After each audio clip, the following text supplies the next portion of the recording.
दोस्तों, मैं आज जो कहानी सुनाने जा रहा हूँ वो एक ऐसी नरभक्षी बाघिन की सच्ची कहानी है जिसके बारे में जितना कम लोग जानते हैं शायद उतनी ही ज़्यादा खौफ उस समय उसके नाम से जुड़ा हुआ था। हैरानी की बात ये थी कि वो कोई बूढ़ी, घायल या कमज़ोर बाघिन नहीं थी, बल्कि यार वो तो एक युवा, ताकतवर और पूरी तरह से स्वस्थ बाघिन थी। और यही बात जंगल को जानने और समझने वाले लोगों को सबसे ज़्यादा परेशान कर रही थी, क्योंकि आमतौर पर कोई बाघ या बाघिन तब नरभक्षी बनता है जब वो किसी चोट, बीमारी या बढ़ती उम्र के कारण अपने ये नेचुरल प्रे या प्राकृतिक शिकार पकड़ने में असमर्थ हो जाता है। लेकिन इस बाघिन के मामले में ऐसी कोई वजह नहीं थी, और शायद यही कारण था कि उसके नरभक्षी बनने की असली वजह हमेशा एक रहस्य बनकर रह गई। उन दिनों उस इलाके के लोगों के बीच एक और चर्चा भी बड़ी तेजी से फैल रही थी। कुछ लोगों का मानना था कि वो वही बाघिन थी जो कभी चमाला घाटी के एक कुख्यात नरभक्षी बाघ के साथ देखी जाती थी, जिसने वर्षों तक पूरे इलाके में अपना आतंक फैलाया हुआ था। और इस बाघिन ने भी अपने हमले ठीक उसी नरभक्षी बाघ के मारे जाने के कुछ ही समय बाद शुरू किए थे। इसलिए लोगों को लगता था कि शायद ये उसकी साथी रही होगी। अच्छा, वहीं कुछ दूसरे लोगों का कहना ये था कि हो सकता है कि ये उस नरभक्षी बाघ की बड़ी हो चुकी संतान हो, जिसने बचपन से अपने पिता को इंसानों का शिकार करते देखा हो और उसी से इसने ये सब सीख लिया हो। अब सच्चाई क्या थी ये कोई नहीं जानता, लेकिन इतना जरूर था कि आने वाले दिनों में इस बाघिन का नाम भी उसी डर और दहशत के साथ लिया जाने वाला था जिस डर के साथ कभी चमाला घाटी के नरभक्षी का नाम लिया जाता था, बाघ का। दोस्तों, घटनाक्रम शुरू करने से पहले मैं शुक्रिया अदा करता हूँ इम्प्रेशनल क्यूटोज और जुनेद रहमान जी का। आप लोगों ने क्यूआर कोड और थैंक्स ऑप्शन के माध्यम से चैनल को जो आर्थिक सहयोग दिया है वो मेरे लिए एक बहुमूल्य उपहार है। बहुत बहुत धन्यवाद मित्रों। मैं आप लोगों के अच्छे स्वास्थ्य, सेहत और संपन्नता के लिए भगवान से प्रार्थना करता हूँ। तो चलिए अब हम चलते हैं इस घटनाक्रम में आगे, देखते हैं क्या हुआ। दोस्तों, इस बाघिन ने पहली बार किसी इंसान को अपना शिकार तब बनाया था जब एक चरवाहा अपने मवेशियों को जंगल के किनारे चरा रहा था। सब कुछ बिल्कुल सामान्य था। मवेशी आराम से अपना घास चर रहे थे, और शायद उस चरवाहे को जरा भी अंदाज़ा नहीं था कि उस घने जंगल की छाया में एक जोड़ी पीली आंखें काफ़ी देर से उसके झुंड पर नज़र रखे हुई थी। अचानक उस बाघिन ने झुंड में मौजूद एक सेहतमंद और दूध देने वाली गाय को अपना निशाना बना लिया। उसने ये हमला इतनी तेजी और सफाई से किया कि गाय को संभलने तक का मौका नहीं मिला। कुछ ही क्षणों में बाघिन ने उसकी गर्दन तोड़ दी और वो बेचारा वहीं पर गाय ढेर हो गई। गाय को गिरते हुए देखकर चारवाहा घबरा गया, लेकिन उससे हिम्मत नहीं आ रही। उसे लगा कि अगर वो जोर जोर से चिल्लाएगा और अपने डंडे को हवा में घुमाएगा तो शायद बाघिन डर कर भाग जाएगी। जंगल में कई बार ऐसा होता भी है, और अक्सर बाघ इंसानों के इस तरह के विरोध से दूरी बना लेते हैं। लेकिन उस दिन किस्मत को कुछ और मंजूर था। चारवाहे की आवाज़ सुनकर बाघिन पीछे हटने के बजाय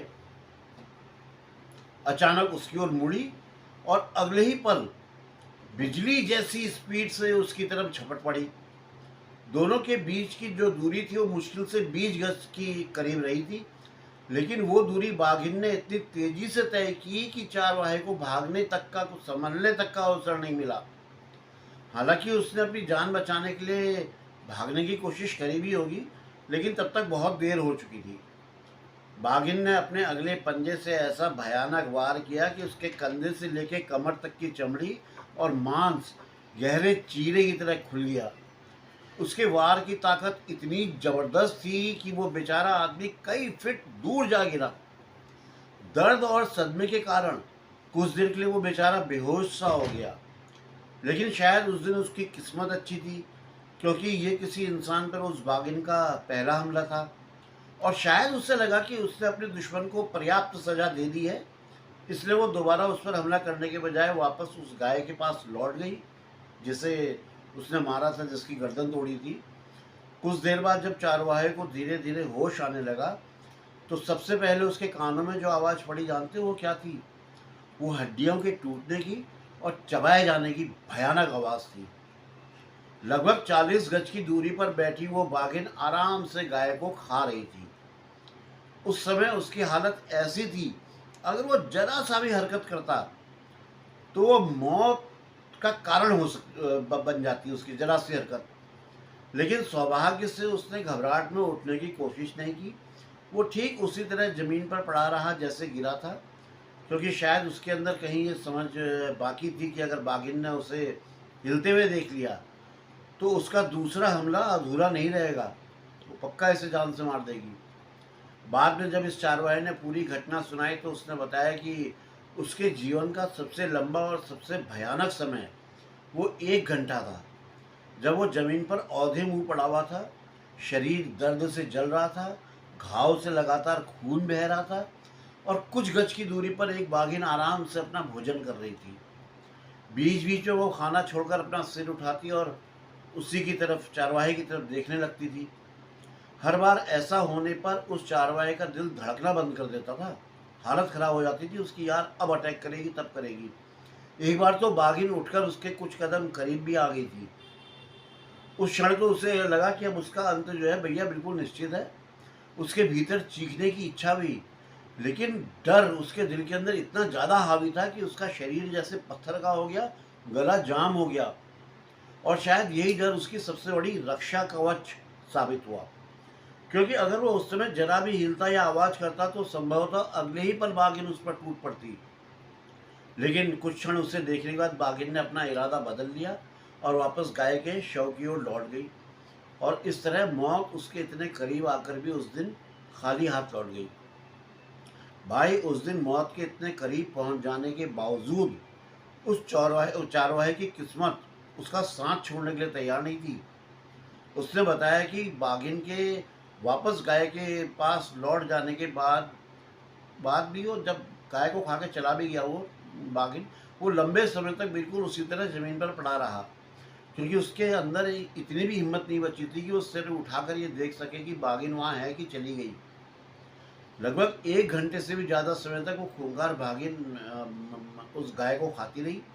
फिर जब उसका पेट भर गया तो बड़े आराम से वो अपने पिछले पैरों पर बैठ गई और फिर अगले पंजों को चाट चाट कर साफ करने लगी। फिर वो आराम से अपने चेहरे और मूंछ पर लगे खून को साफ करने लगी। उसके बाद उसने एक बार अपना सर उठाकर उस घायल चारवाहे की ओर देखा। वो तब भी निर्जीव वस्तु की तरह जमीन पर पड़ा हुआ था। कुछ देर तक उसे देखने के बाद वो सेटिस्फाइड दिखाई पड़ी, संतुष्ट दिखाई दी। फिर वो धीरे से उठी, अपने शरीर को खींचकर उसने अंगड़ाई सी दी और फिर बिना किसी घबराहट या जल्दीबाजी के वो जंगल की ओर चली गई और फिर कुछ देर में ओझल हो गई। लेकिन उस बेचारे चारवाहे के लिए तो वो कुछ मिनट किसी युग से कम नहीं थे भाई। बाघिन के ओझल हो जाने के बाद भी उससे लगभग 10 मिनट तक हिलने की हिम्मत नहीं की। उसे डर था कि कहीं वो आसपास ही झाड़ियों में बैठी उसे देख रही होगी। आखिरकार जब उसे पूरा विश्वास हो गया कि बाघिन सचमुच जा चुकी है, तब वो बड़ी मुश्किल से उठा। उसके शरीर से बह रहे, मतलब जगह जगह से खून बह रहा था, शरीर में असहनीय दर्द हो रहा था।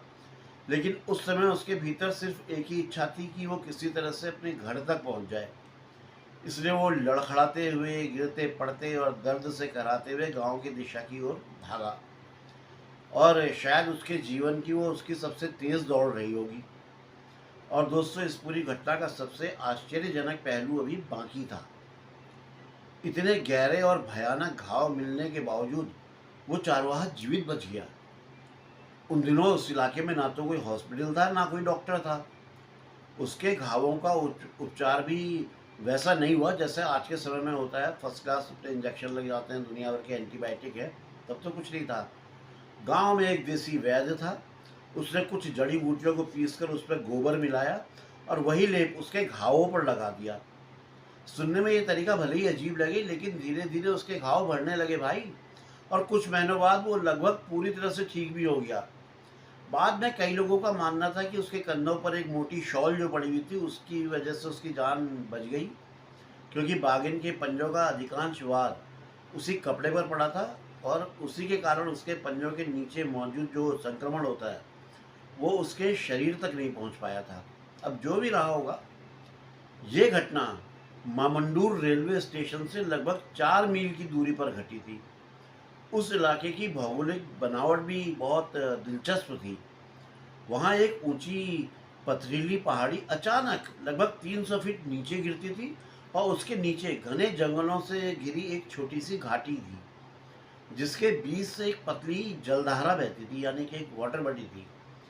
देखने में वो जगह जितनी सुंदर थी, आने वाले दिनों में उतनी ही भयानक साबित होने वाली थी, क्योंकि उस बाघिन का आतंक तो बस शुरू ही हुआ था। कुछ समय बाद एक और घटना घटी, और इस बार दुर्भाग्य से उसका अंत पहले जैसा नहीं था। फिर एक चारवाहा उसका शिकार बना, लेकिन इस बार शिकार एक बुजुर्ग व्यक्ति थे और वो अपने शरीर में लगे घावों से बच नहीं पाए। घटनाक्रम लगभग पहले जैसा ही था। एक दिन वो अपने मवेशियों को जंगल के भीतर रेलवे लाइन से लगभग 1 मील पश्चिम की ओर चराने के लिए ले गए हुए थे। अचानक वहीं बाघिन झाड़ियों से निकलकर मवेशियों के झुंड में घुस गई। घबराए हुए जानवर चारों ओर इधर उधर अपना भागने लगे और हमेशा की तरह उसने झुंड में से एक अच्छी दूध देने वाली गाय को चुनकर उसकी गर्दन तोड़ दी। जब बाकी मवेशी डरकर भागते हुए उस बुजुर्ग चौरवाहे के पास से गुजरे तो वो घबरा तो गए, लेकिन उन्हें समझ में नहीं आया कि आखिर हुआ क्या है। इसलिए वो उस दिशा की ओर बढ़ गए जिधर से मवेशी भागकर आए थे। शायद उन्हें उम्मीद थी कि तेंदुआ या भालू दिखाई देगा, जिसे आवाज देकर भगाया जा सकता था। लेकिन कुछ ही दूर जाने पर जो सीन उनके सामने था, जो दृश्य उनके सामने आया, उसने उन्हें वहीं रोक दिया। उनके सामने वो विशाल बाघिन मृत गाय के ऊपर खड़ी थी। इस बार उन्होंने उसे भगाने की कोशिश नहीं की। शायद उम्र के कारण या अचानक सामने आए इस दृश्य के कारण वो बस वहीं खड़े के खड़े रह गए, जाम हो गए अपनी जगह से और आश्चर्य से उसे देखने लगे। लेकिन बाघिन को उनका वहाँ होना बिल्कुल पसंद नहीं आया।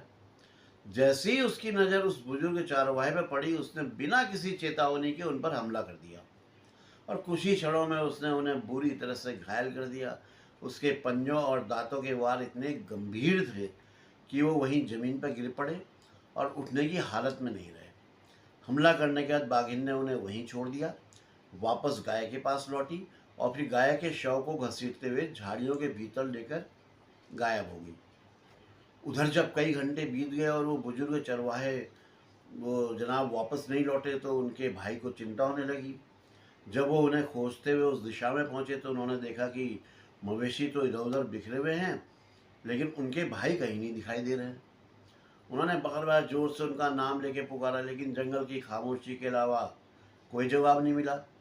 तभी उन्हें एहसास हुआ कि भाई जरूर कुछ गंभीर अनहोनी हो गई है, और वो बिना समय गंवाए मामंडूर गांव की ओर भागे और वहां से मदद लेकर वापस लौटे। जब खोजी दल मवेशियों के भागने के निशानों का पीछा करता हुआ आगे बढ़ा तो उन्हें आखिरकार वो बुजुर्ग भी मिल गए। उनकी हालत बहुत गंभीर थी। शरीर से इतना खून बह चुका था कि वो लगभग मृत्यु के कगार पर पहुंच गए थे। वो बेहोश पड़े हुए थे। उनकी सांसें भी बहुत कमज़ोर हो चुकी थी। गांव वाले उन्हें उठाकर पहले गांव ले गए, फिर रेलवे स्टेशन तक लाए ताकि मालगाड़ी के जो होता है ना गार्ड वाला डब्बा, वो उसमें लिटाकर 9 मील दूर वहाँ से रेनी गुंटा अस्पताल उनको ले जाया जाए, जहाँ शायद उनकी जान बच सकती थी। लेकिन किस्मत को कुछ और मंजूर था। स्टेशन पर इंतजार करते हुए उनकी हालत लगातार बिगड़ती गई और दुर्भाग्य से मालगाड़ी के आने से पहले ही उन्होंने अंतिम सांस ली और अपने प्राण त्याग दिए, शरीर छोड़ दिया। इस प्रकार उस बाघिन के खाते में पहला मानव जीवन दर्ज हो गया और अब वो सिर्फ एक खतरनाक बाघिन नहीं रही थी, बल्कि एक नरभक्षी बनने के रास्ते पर आगे बढ़ चुकी थी। दोस्तों, इस बाघिन ने इंसानों पर हमले तो कई किए थे, लेकिन उन घटनाओं को देखते हुए ऐसा कहा जा सकता था कि शायद वो इंसानों को अपना रेगुलर शिकार नहीं मानती थी। उसके ज़्यादातर हमले उस समय हुए थे जब कोई व्यक्ति उसकी ओर उसके मारे हुए शिकार की तरफ आ गया था या फिर अचानक उसके बहुत करीब पहुंच गया था। लेकिन उसकी तीसरी घटना ने सारी स्थिति बदल दी, क्योंकि यहीं से उस बाघिन ने वास्तव में इंसानी मांस का स्वाद चखा, और यहीं से उसकी कहानी एक खतरनाक बाघिन की कहानी से बदलकर एक नरभक्षी की कहानी बननी शुरू हो गई। एक दिन सुबह के लगभग 9 बजे के आसपास जंगल के किनारे फैले घास के मैदानों में कुछ चारवाहे अपने मवेशियों को चरा रहे थे। मौसम शांत था, सब कुछ सामान्य दिखाई दे रहा था। उन लोगों को जरा भी अंदाजा नहीं था कि घनी झाड़ियों के भीतर एक बार फिर मौत घात लगाकर बैठी है। बाद में जो घटनाक्रम सामने आया वो उस दूसरे चारवाहे ने बताया, जो हमले के समय अपने साथी के पास खड़ा था और संयोग से वो जीवित बच गया था। अचानक बिना किसी चेतावनी के वो बाघिन झाड़ियों से निकली और हमेशा की तरह सीधे मवेशियों के झुंड में के बीच जा घुसी। इस बार उसने एक जवान और मजबूत बैल को अपना निशाना बनाया।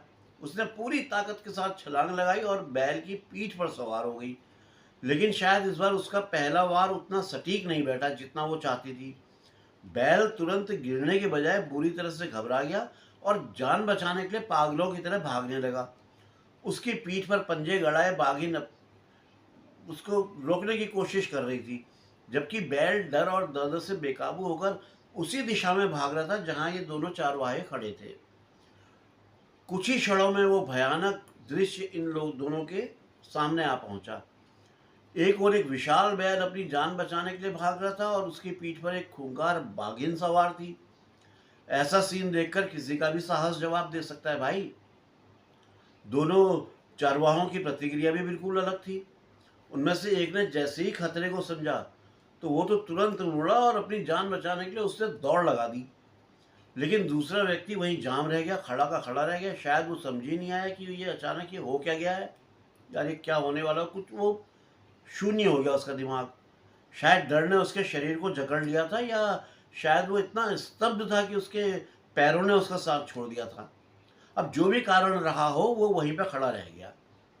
भागते हुए चारवाहे ने एक बार पीछे मुड़कर देखा, और जो दृश्य उसने देखा वो जीवन भर उसके मन से नहीं निकला। उसने देखा कि बाघिन अचानक बैल की पीठ से उछली और अगले ही क्षण उसके साथी पर जा गिरी।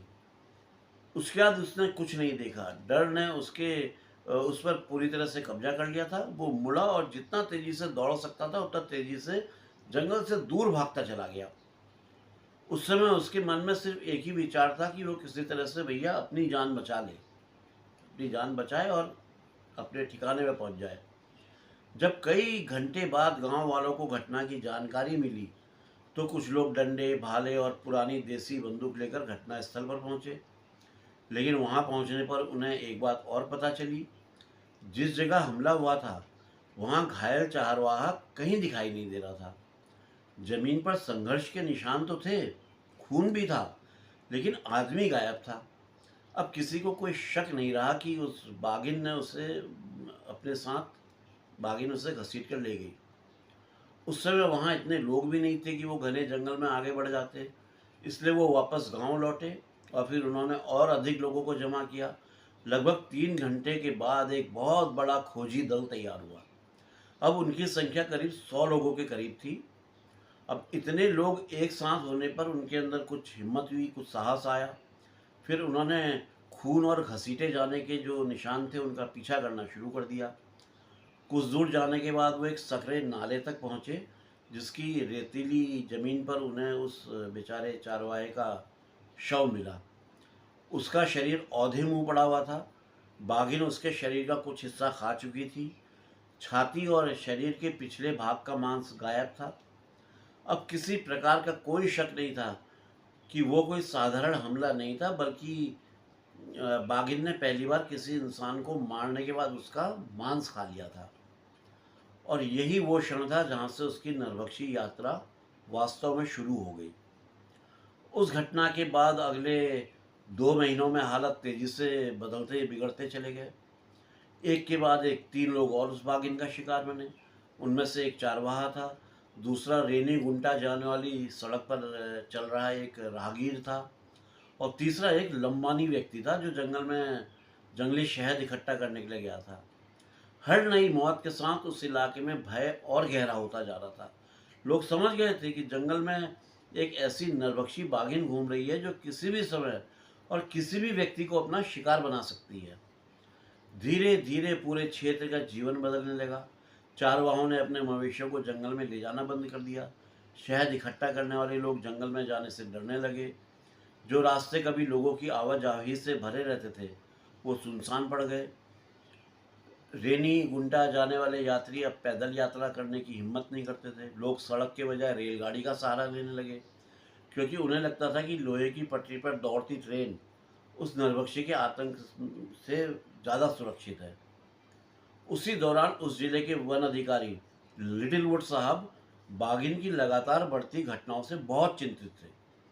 वो जानते थे कि यदि समय रहते ही उस नरभक्षी का अंत नहीं किया गया तो मरने वालों की संख्या और बढ़ जाएगी।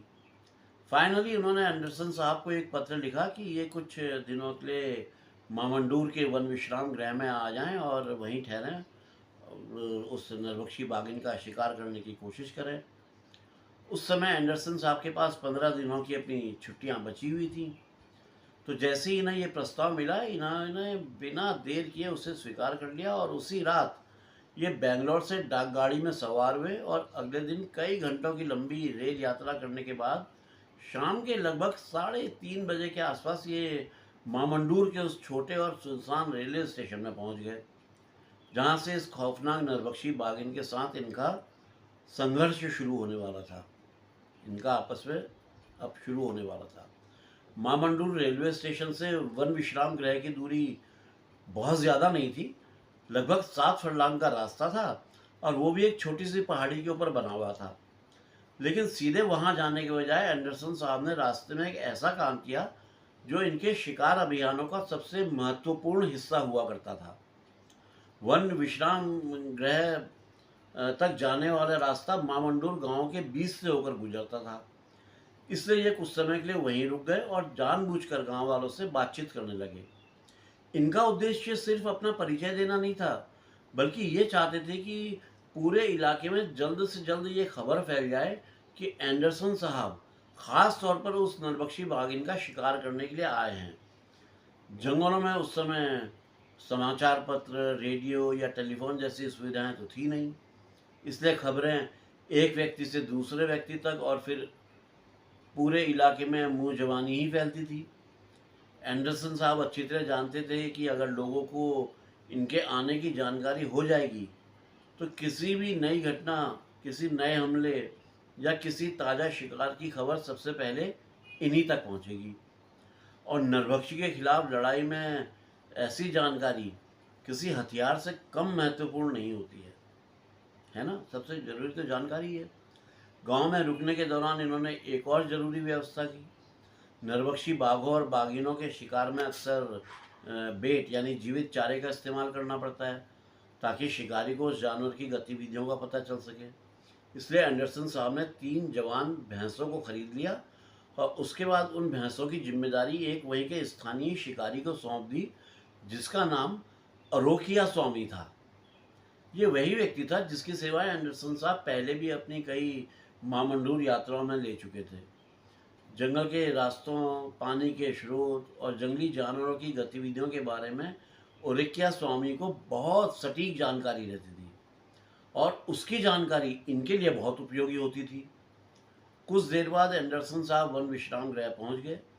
वो बिल्डिंग एक छोटी पहाड़ी के ऊपर बनी हुई थी और अपने समय के हिसाब से काफ़ी आरामदायक और सुविधाजनक थी। उसके सामने एक चौड़ा और सुरक्षित बरामदा था, जहां बैठकर आसपास के जंगलों का बहुत बड़ा हिस्सा देखा जा सकता था। उस पहाड़ी से 5 अलग अलग दिशाओं में चौड़ी चौड़ी फायर लाइनें निकली हुई थी। ये ऐसे रास्ते थे जिन्हें जंगल में आग फैलने से रोकने के लिए साफ रखा जाता था। दक्षिण और दक्षिण पश्चिम की ओर जाने वाली फायर लाइनें गांव और रेलवे लाइन के पास से गुजरती थी, जबकि बाकी 3 रास्ते घने जंगलों के भीतर कई मील दूर तक चले जाते थे। विशेष रूप से उत्तर दिशा वाली जो फायर लाइन थी, उस इलाके की ओर जाती थी जहां इस नरभक्षी बाघिन ने अपने शुरुआती हमलों में से एक को अंजाम दिया था। वहीं पूर्व और दक्षिण पूर्व दिशा की रेखाएं सीधे जंगल के भीतर ऐसे समा जाती थी जैसे किसी बड़े बहुत विशाल पहिए की तिल्लियां दूर दूर तक फैली हुई हों। उस ऊंचे स्थान पर खड़े होकर दूर तक फैले जंगलों को देखना अपने आप में एक बड़ा सुखद और अद्भुत अनुभव था। एंडरसन साहब इससे पहले भी कई बार मामंडूर आ चुके थे और उन दिनों जब जंगलों में शिकार और वन्य जीवों की संख्या अधिक हुआ करती थी, तो इन्होंने अनेक सुबह और शामें इसी बरामदे में खड़े होकर बिताई थी। अक्सर ये अपनी दूरबीन से कई घंटों तक उन फायर लाइनों को निहारते रहते थे, देखते रहते थे।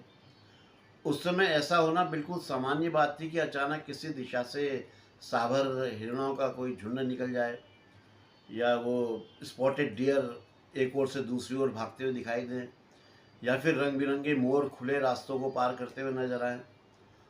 उस दौर का जंगल आज के जंगलों की तुलना में कहीं अधिक जीवंत और वन्य जीवों से भरपूर होता था यार। आज के जैसे जंगल नहीं थे जो कंक्रीट में बदलते जा रहे हैं। एंडरसन साहब को याद था कि 3 अलग अलग अवसरों पर इन्होंने सुबह सुबह भालुओं को भी उन रास्तों को पार करते हुए देखा था। एक बार तो शाम के लगभग 5 बजे के आसपास इन्होंने एक बड़े खूबसूरत बाघ को उत्तर दिशा वाली वो जो फायर लाइन थी उसे पार करते हुए देखा था। तो इन सब घटनाओं में एक दृश्य ऐसा था जो आज भी इनके मन में ताज़ा था। एक दिन इन्होंने दूरबीन से लगभग 2 मील दूर एक असाधारण घटनाक्रम देखा। 11 जंगली कुत्तों का एक झुंड एक बूढ़े भालू को चारों ओर से घेर कर उनका पीछा कर रहा था उसका। वो बेचारा भालू उम्र और थकान के कारण कमजोर पड़ चुका था, जबकि जंगली कुत्ते पूरी तरह से संगठित होकर उसे चारों तरफ से परेशान कर रहे थे। एंडरसन साहब जानते थे कि अगर कुछ भी नहीं किया गया तो वो भालू उन निर्दयी शिकारी कुत्तों का शिकार बन जाएगा, इसलिए ये तुरंत वहां की ओर दौड़ पड़े। जब तक ये घटना स्थल तक पहुंचे तब तक वो बूढ़ा भालू लगभग जवाब दे चुका था, लेकिन इसके बावजूद उसने हार नहीं मानी थी। वो पूरी बहादुरी के साथ अपने दुश्मनों का सामना कर रहा था। दूसरी ओर 11 जंगली कुत्ते लगातार उसे घेर कर हमला करने की कोशिश कर रहे थे। जैसे ही एंडरसन साहब वहां पहुंचे तो वहां की परिस्थितियां ही बदल गईं। अब उन जंगली कुत्तों के सामने सिर्फ एक थका हुआ भालू नहीं था, बल्कि एक सशस्त्र शिकारी भी खड़ा था। कुछ ही देर में इन्होंने 3 कुत्ते मार गिराए। गोली की आवाज़ से बाकी झुंड के कुत्तों को एहसास हो गया कि भैया अब मुकाबला किसी नए और कहीं अधिक खतरनाक प्रतिद्वंदी से हो गया है। तो घबराकर उन्होंने भागना शुरू कर दिया, लेकिन तब तक एंडरसन साहब की राइफल जो है फिर से गरज उठ गई थी। चौथा कुत्ता भी गिर पड़ा और जब तक बाकी झुंड जंगल की गहराइयों में ओझल होता तब तक पांचवा भी अपने साथियों के पास पहुंच चुका था, यानी 5 मार दिए। इस प्रकार उस दिन एक बूढ़े और बहादुर भालू की जान बच गई थी और मामंडूर के जंगलों से जुड़ी वो घटनाएं सालों बाद भी एंडरसन साहब की यादों में जीवित थी। लेकिन इस बार इनका मामंडूर आना किसी पुराने रोमांच को याद करने के लिए नहीं था। इस बार इनका सामना एक ऐसी नरभक्षी बाघिन से होने वाला था जिसने पहले ही कई लोगों की जान ले ली थी और जिसके आतंक ने पूरे इलाके की दिनचर्या बदल कर रख दी थी। अब देखना यह था कि आने वाले दिनों में किसकी चाल ज़्यादा तेज साबित होने वाली थी, जंगल की उस खौफनाक नरभक्षी बाघिन की या फिर एंडरसन साहब की। दोस्तों, उस पुराने घटनाक्रम को याद करते हुए एंडरसन साहब को एक बात साफ साफ याद थी। अगर उस दिन किस्मत ने इनका साथ ना दिया होता तो शायद वो बूढ़ा भालू वो तो नहीं बल्कि खुद ये उस जंगल में अपनी जान गंवा बैठे होते, क्योंकि जब 11 जंगली कुत्तों के झुंड पर इन्होंने लगातार गोलियां चलानी शुरू की तो पूरा ध्यान इनका जो है उन खूंखार शिकारी कुत्तों पर लगा हुआ था। एक एक करके कुत्ते गिरते जा रहे थे और बाकी झुंड घबरा कर जंगल की ओर भाग रहा था। लेकिन उसी भागदौड़ और उत्तेजना में इन्हें यह एहसास ही नहीं हुआ कि इनकी पुरानी .405 विंचेस्टर राइफल की मैगजीन पूरी तरह खाली हो चुकी थी। जब आखिरी गोली भी चल गई और चारों ओर सन्नाटा छा गया तब अचानक इन्हें अपनी सबसे बड़ी भूल का एहसास हुआ। सामने वो बूढ़ा भालू अभी भी जीवित था। उसकी जान तो बच गई थी, लेकिन उसकी हालत बहुत खराब थी। जंगली कुत्तों ने उसे कई जगहों से काट लिया था। उसके शरीर पर जगह जगह घाव थे और दर्द और गुस्से ने उसे लगभग पागल बना दिया था। अब वो ये भी समझने की पोजीशन में नहीं था कि उसकी मदद किसने की है और हमला किसने किया है। उसकी नज़र में तो सामने खड़ा हर जीव उसका जो है दुश्मन था। उस समय वो भालू लगभग 60 गज की दूरी पे था। अगले ही पल उसने अपना सिर नीचे झुकाया, एक भयानक चीख निकाली और फिर पूरी ताकत के साथ एंडरसन साहब की ओर दौड़ पड़ा। उसकी आवाज़ पूरे जंगल में गूंज रही थी। वो लगातार डरावनी गर्जना कर रहा था। उसके हर कदम के साथ ऐसा लग रहा था मानो जैसे जमीन कांप रही हो। उन पलों में एंडरसन साहब के सामने कोई दूसरा विकल्प नहीं था। ये तुरंत मुड़े और जंगल के साथ साथ जितना तेजी से दौड़ सकते थे दौड़ने लगे। लेकिन दौड़ते हुए भी इनका दिमाग पूरी तरह से शांत था। घबराहट के बावजूद इन्होंने अपने राइफल का अंडर लीवर खोला, जेब से एक कारतूस निकाला और दौड़ते दौड़ते उसे राइफल की नली में चढ़ा दिया। फिर लीवर बंद किया, जिससे राइफल फायर करने की स्थिति में आ गई। दोस्तों, ये सब कुछ कुछ ही सेकंडों में हुआ, लेकिन उन कुछ सेकंडों में मौत लगातार इनके पीछे दौड़ रही थी। पीछे से आती हुई भालू की गर्जनाएं साफ साफ सुनाई दे रही थी और हर क्षण वो दूरी कम होती जा रही थी। आखिरकार एंडरसन साहब अचानक रुके और मुड़ गए पीछे की तरफ। जब इन्होंने पीछे मुड़कर देखा तो भालू मुश्किल से 15 गज की दूरी पर रह गया था। उसकी आंखों में दर्द, गुस्सा और उन्माद साफ साफ दिखाई दे रहा था। उसका विशाल काला शरीर पूरी स्पीड से इनकी ओर बढ़ रहा था। उस समय जंगल, हवा, पेड़ और आसपास की सारी दुनिया मानो गायब हो चुकी थी। वहां केवल दो ही जीव मौजूद थे, एक गुस्से से भरा हुआ भालू और एक शिकारी जिसकी राइफल में सिर्फ एक गोली बची थी। कुछ ही क्षणों में वो दूरी भी खत्म हो गई। जब भालू लगभग 5 गज के फासले में पहुंचा तो उसने वही किया जो भालू अक्सर अंतिम हमले से पहले करते हैं। वो अपने पिछले पैरों पर खड़ा हो गया। बहुत से लोग मानते हैं कि भालू अपने शिकार को पकड़कर वो अपनी वो कहते हैं ना वो प्यार की झप्पी, लेकिन भालू की झप्पी प्यार की झप्पी नहीं होती, वो भालू की झप्पी होती है। वही झप्पी दे देता है, लेकिन वास्तविकता कुछ और ही होती है। ये ऐसा होता नहीं है। दक्षिण भारतीय स्लॉथ बियर अपने दुश्मन को गले नहीं लगाता।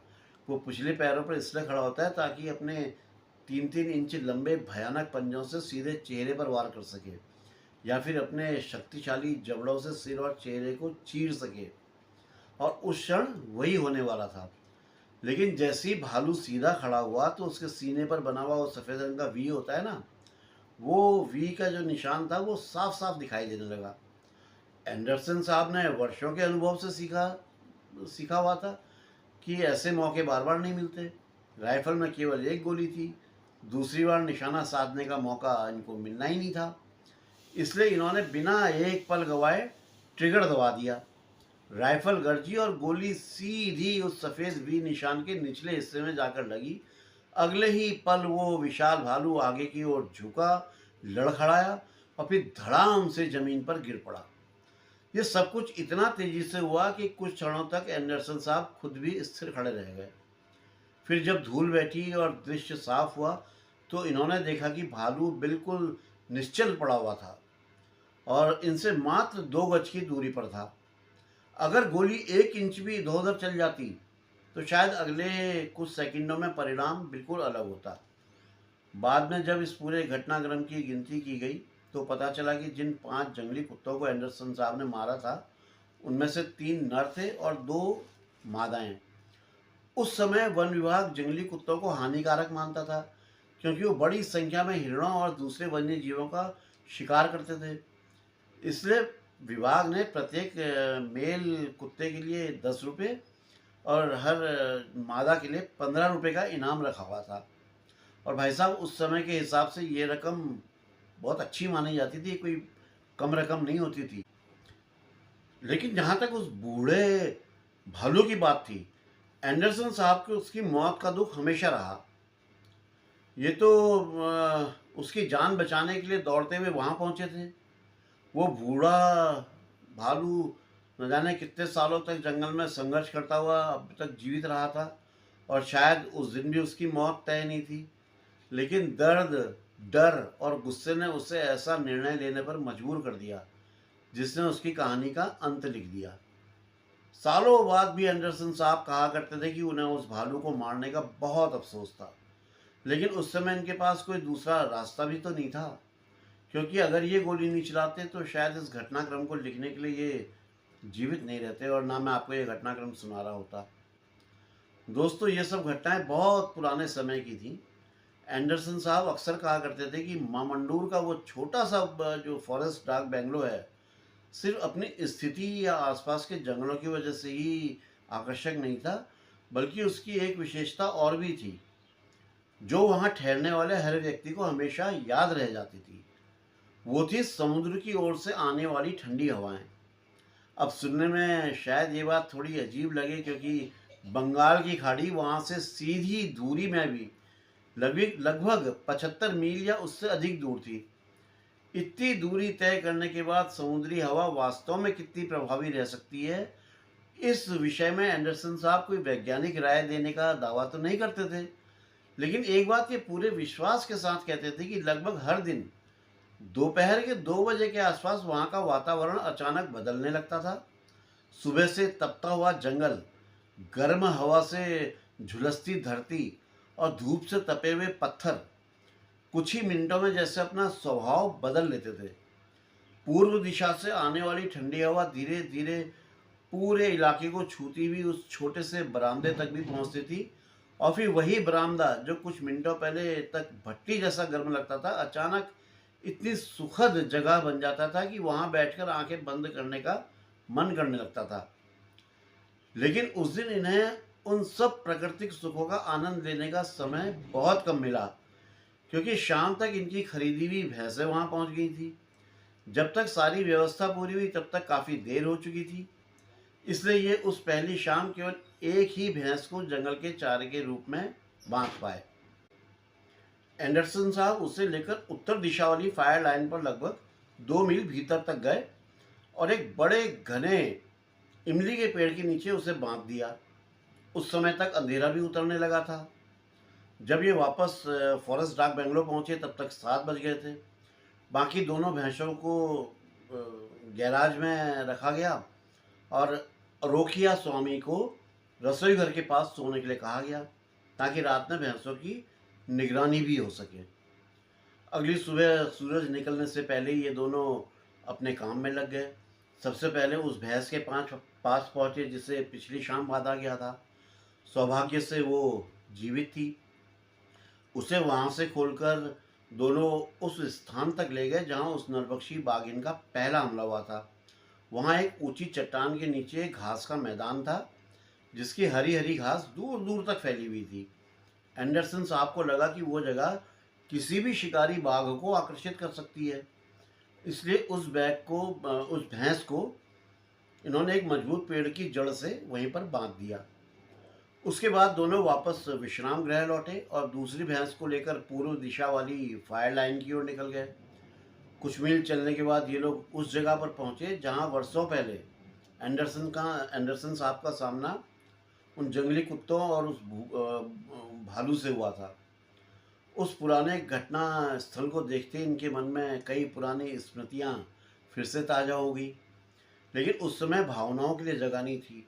इनका पूरा ध्यान नरभक्षी बाघिन पर था, इसलिए दूसरी भैंस भी वही बांध दी गई।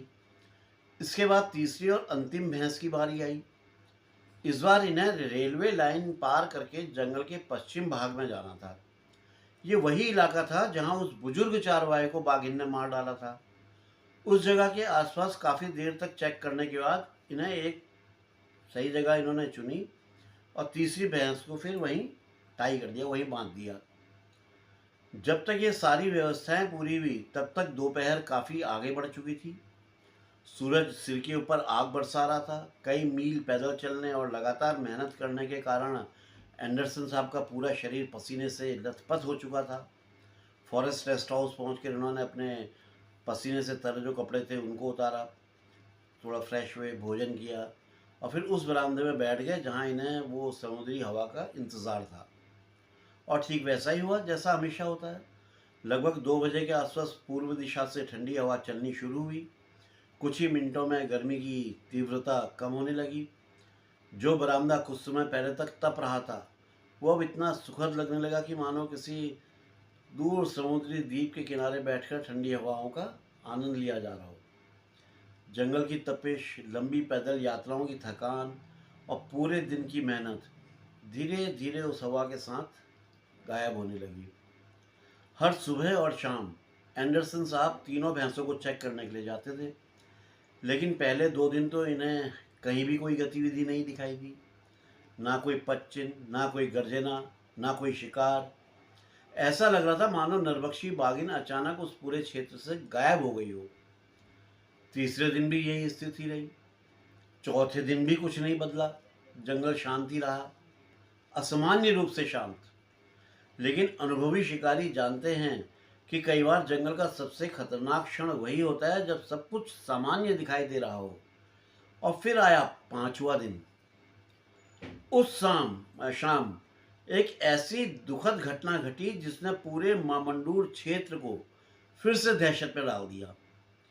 एक बार फिर किसी इंसान का सामना उस नरभक्षी बाघिन से हो गया था, और इस बार जो हुआ उसने साबित कर दिया कि वो केवल एक खतरनाक बाघिन ही नहीं रह गई थी, वो एक खौफनाक नरभक्षी बन चुकी थी। लेकिन दोस्तों, आखिर वो नया शिकार कौन था? क्या एंडरसन साहब समय रहते वहां पहुंच पाए? क्या पहली बार इन्हें उस नरभक्षी की कोई झलक मिलने वाली थी? तो ये सब जानने के लिए तो यार आपको बने रहना होगा roar and clause Uttaranchal diaries के साथ। दोस्तों, उत्तरांचल डायरीज आपका अपना चैनल है और आप लोग का भरपूर प्यार और आशीर्वाद भी चैनल को मिल रहा है, मुझे मिल रहा है। बस आप अपना आशीर्वाद इसी तरह से बनाए रखिएगा। थोड़ा बहुत डिस्टर्बेंस होता है तो उस पर ध्यान मत दीजिएगा। दोस्तों, अब तक का घटनाक्रम आपको कैसा लगा अपने कमेंट्स करके ज़रूर बताइएगा, मुझे इंतज़ार रहेगा। आज भी कुछ महिला और पुरुष मित्र चैनल में पहली बार आए हैं, मैं तहे दिल से आपका इस्तकबाल करता हूं, आपका शुक्रिया अदा करता हूं कि आपने चैनल को अपना कीमती समय दिया। बहुत बहुत धन्यवाद। लाइट आ गई है, एसी ऑन हुआ तो उसकी आवाज़ है। मित्रों, अगर ठीक समझे तो चैनल को सब्सक्राइब लाइक ज़रूर कर दीजिएगा। मैं आप सभी मित्रों से रिक्वेस्ट करता हूं कि चैनल को शेयर ज़रूर कर दें, जिससे वन और वन्य प्रेमियों को भी ये घटनाक्रम सुनने के लिए मिल जाए। इसके अलावा एक अंतिम रिक्वेस्ट और करता हूँ, अगर संभव हो तो QR कोड या थैंक्स ऑप्शन के माध्यम से चैनल को कुछ आर्थिक सहयोग या डोनेशन देने की भी कोशिश करिएगा, मेरी गाड़ी भी चल जाएगी। तो दोस्तों, फिलहाल तो आज्ञा दीजिए, चलता हूँ और मिलता हूँ जल्दी ही आप लोगों को ये बताने के लिए कि फिर क्या हुआ।